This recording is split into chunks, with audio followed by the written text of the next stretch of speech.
1931년 일본은 만주를 침공하더니 1933년 국제연합을 탈퇴하고 본격적으로 전쟁에 뛰어들게 됩니다. 1937년 중일전쟁, 그리고 1941년 진주만 공습을 시작으로 태평양 전쟁까지 전쟁을 확대시켜 나가죠. 계속된 전쟁 속에서 일본은 결국 히로시마와 나가사키에 원자폭탄이 떨어지게 되면서 무조건 항복을 선언하게 됩니다. 이로써 우리 민족이 그토록 갈망하던 광복의 그날이 오게 된 것이죠. 하지만 광복의 기쁨도 잠시 우리 민족 스스로 통치하지 못하고 북측에는 소련군이, 남측에는 미군이 진주하여 삼파토선을 기준으로 나누어 통치를 하게 됩니다.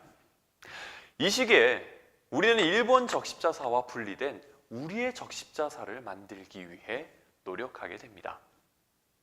그리하여 미군 정청의 승인을 받아 서울에서부터 제주도까지 뽑은 대표들로 구성된 조선 적십자사가 설립되게 됩니다.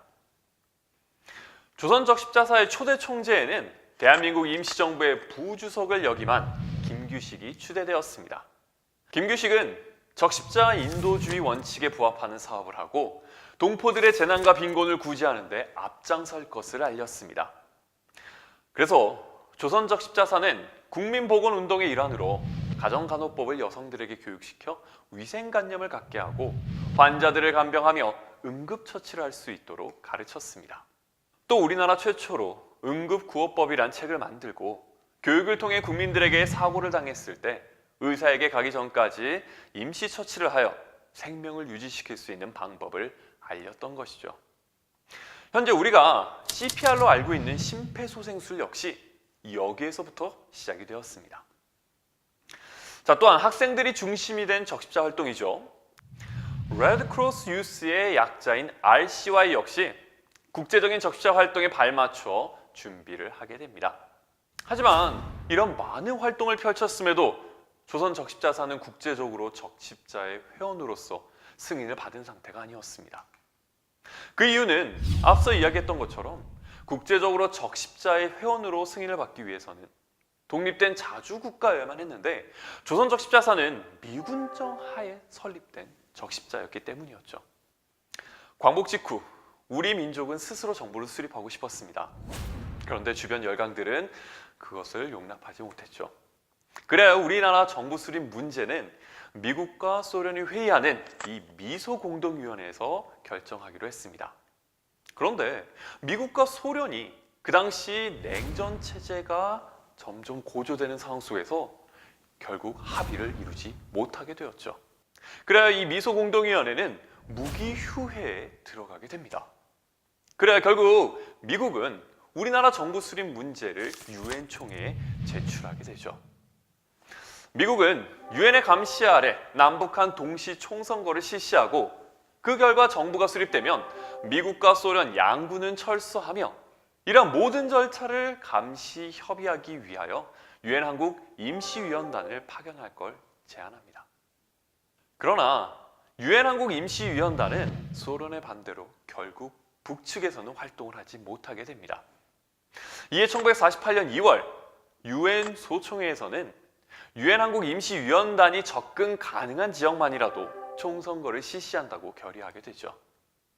결국 1948년 5월 10일 한국 역사상 처음으로 최초의 보통선거가 실시되었고 여기에서 선출된 국회의원들이 헌법을 만들게 되죠.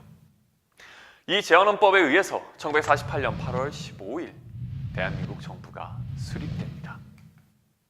정부 수립 후 국회는 조선 적십자사를 대한적십자사로 명칭을 변경하고 국제적 승인을 위한 대한적십자사의 조직법을 1949년 4월 30일 제정하게 됩니다. 이렇게 대한민국 정부가 구성이 되고 대한적십자사도 창설이 되었지만 우리는 결국 남과 북으로 분단이 되었습니다. 하나 된 정부를 수립하기 위해 노력했지만 우리는 왜 분단이 되었을까요? 그 이유는 남과 북이 분단된 상태에서 사람보다 이념이 앞섰고 서로를 미워하고 증오했기 때문입니다. 이러한 이념 갈등은 결국 1950년 6월 25일 한국전쟁이라는 결과를 낳게 되는데요. 이 전쟁 발발 소식에 제네바 국제적십자위원회는 대한민국 정부와 평양에 같은 내용의 메시지를 발송하게 됩니다. 남과 북이 1949년 제네바 협약에 가입되어 있지는 않았지만 전쟁 희생자를 위해서 제네바 협약의 원칙이 적용될 수 있도록 제의하는 내용이었죠. 그 결과 우리는 아직 국제적으로 적십자사의 정식 회원국으로 인정받지 못한 상태였지만 대한적십자사는 전쟁 중의 구호 활동과 전쟁 포로 대우에 있어서 큰 역할을 하게 됩니다. 한국전쟁이 국제연합군과 공산군의 개입으로 피해가 확대되자 1951년 2월 국제적십자사연맹은 회원 적십자사들에게 한국전쟁 이재민을 도와주도록 호소합니다. 그 결과 한국전쟁 기간 중에 35개국의 적십자사와 적신월사들이 다량의 의약품과 구호물자를 남측과 북측에 각각 제공하게 됩니다. 한국에는 스웨덴, 덴마크, 노르웨이, 이탈리아, 인도 등에서 파견된 적십자사 의료단이 특히 국제연합군 관할 지역 내에서 군 부상자 및 피난민에 대한 진료와 구호 활동을 전개합니다.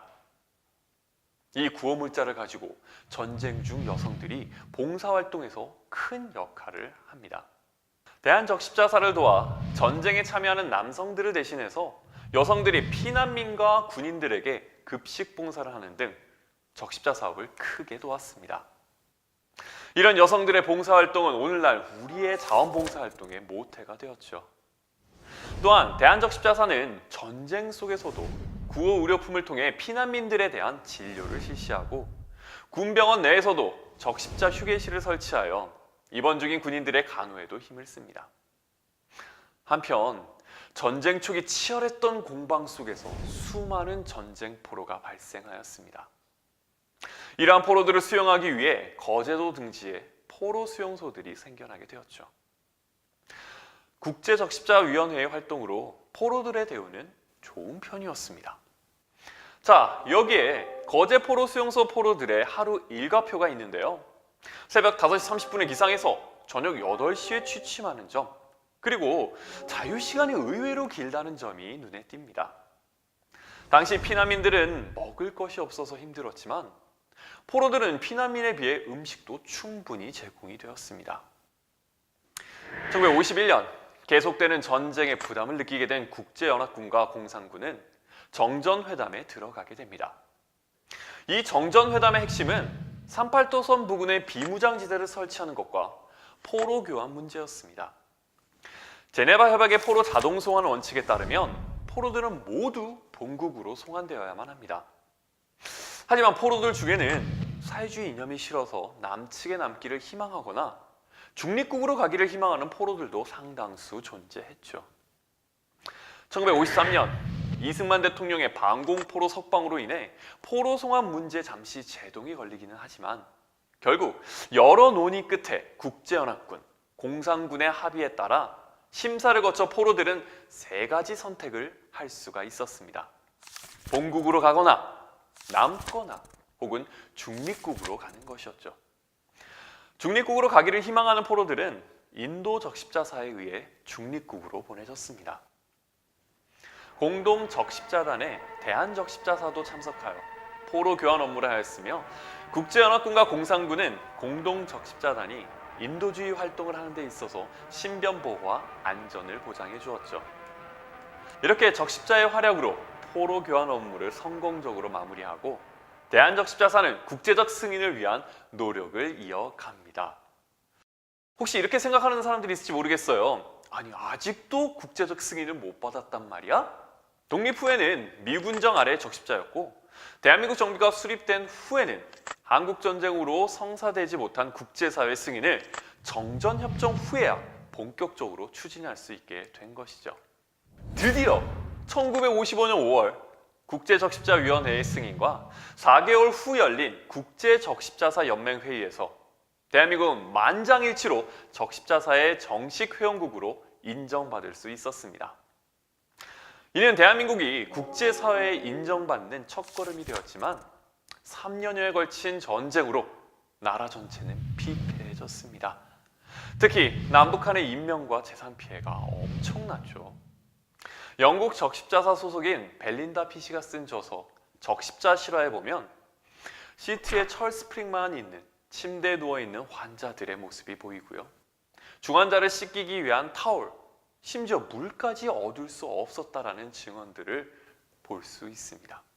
이를 통해 당시 열악했던 상황들을 알 수 있는데요.